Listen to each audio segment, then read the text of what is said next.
मामा मामा तपाईँले किन फिल्म लाइन छोड्नु भयो त त्यत्रो कलाकारमा गएको मान्छे? अब के भने अब अलिक त्यो भइहाल्यो। पहिला पहिला मैले होइन दिलीप राईमाझीलाई सिकाएँ डान्स होइन, त्यो मान्छे गरेँ होइन।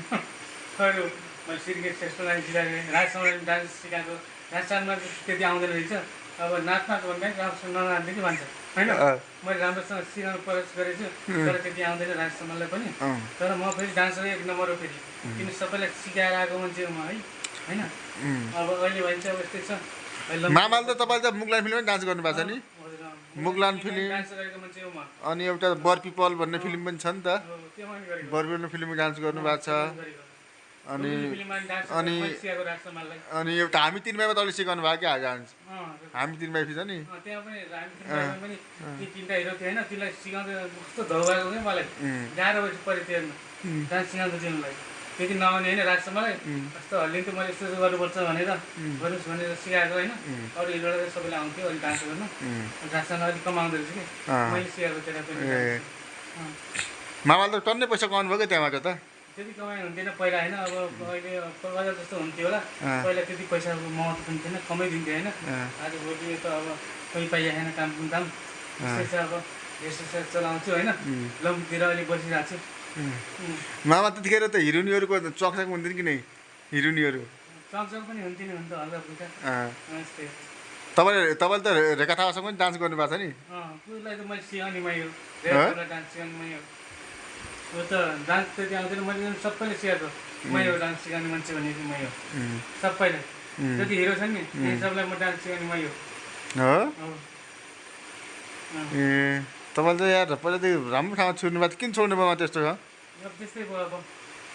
अब अलिकति त्यही त बाहिरतिर गइयो विदेशतिर, त्यहाँ छोड्यो। त्यहाँ अलि घरमा आएर एक्सर्साइज गर्नु परेछ, त्यही छ। अलिक केही छैन भन्छ। हो ए तपाईँ काठमाडौँ कति वर्ष बस्नुभयो? काठमाडौँ 5 वर्ष बसेको म पहिला। 5 वर्ष बस्नुभयो? हजुर। त्यसपछि फेरि बिचमा जानुभयो कि नै?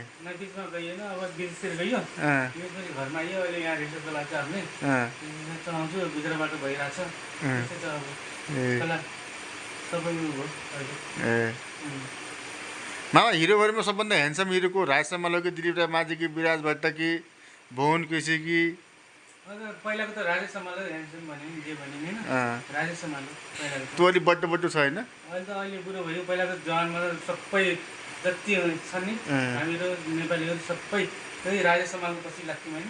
त्यो हामी तिन भाइमा गरेछ नि मामा, त हामी तिन भाइ फिल्ममा गरेछ नि त्यो सुटिङ। अनि त्यसमा त त्यो डान्स छ नि तपाईँको चाहिँ होइन? अनि त्यो चाहिँ तपाईँहरूले सिकाउनु भएको डान्स होइन त्यो? मै सिकाउनु त्यो डान्स मलाई। अहिले बुढो यो त दाग साइड फुलिए के गर्ने। अब त्यस्तै छ, पनि दाग साइड फुलिए बुढा भइयो नि त। हामी सँगसँगै उमेरका मान्छे होइन, अहिले बुढो भइयो के गर्ने। राजा सम्मालको त भर्खरै रासनको बच्चा भएको छ कि राजा भोलि? खै अब हुनेवाला छ क्या बच्चा जस्तो लाग्छ। तपाईँका 4वटा भइसक्यो? मेरो त भइसक्यो। उहाँ चाहिँ बाजे भइसक्नु भएको छ होइन? राज सम्मालको सँगसँगैको मान्छे हो उहाँ चाहिँ। राज सम्माललाई डान्स सिकाएको मान्छे, दिलीप रायमाझीलाई, भुवन केसीलाई, श्रीकृष्ण श्रेष्ठलाई डान्स सिकेको मान्छे, रेखा थापालाई। अनि उहाँ चाहिँ अब बाजे भइसक्नु भयो। अनि अझ पनि ह्यान्डसमै हुनुहुन्छ उहाँ चाहिँ। अलिअलि छु तपाईँ राजमा त धेरै ह्यान्डसम हुनुहुन्छ नि त तपाईँ त। अरे खतरा। यस्तो त विराज भट्टको पनि छैन यार यस्तो बढी त।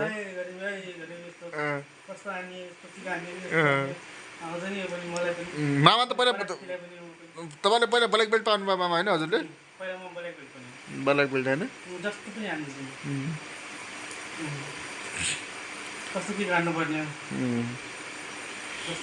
अहिले मामा र म चाहिँ हामी चाहिँ लम्कीको घरमा छौँ। हाम्रो घरमा आज चाहिँ हाम्रो मा भान्जाको भेट भयो।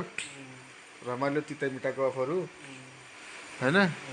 अनि अब चाहिँ मामाको लागि चाहिँ अब हामीले केटी खोज्दैछौँ। पर्दैन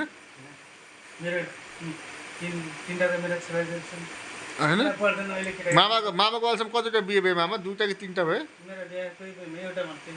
पहिलाको माइज हुनुहुन्थ्यो नि कपुर कि? नचाहिने दिनु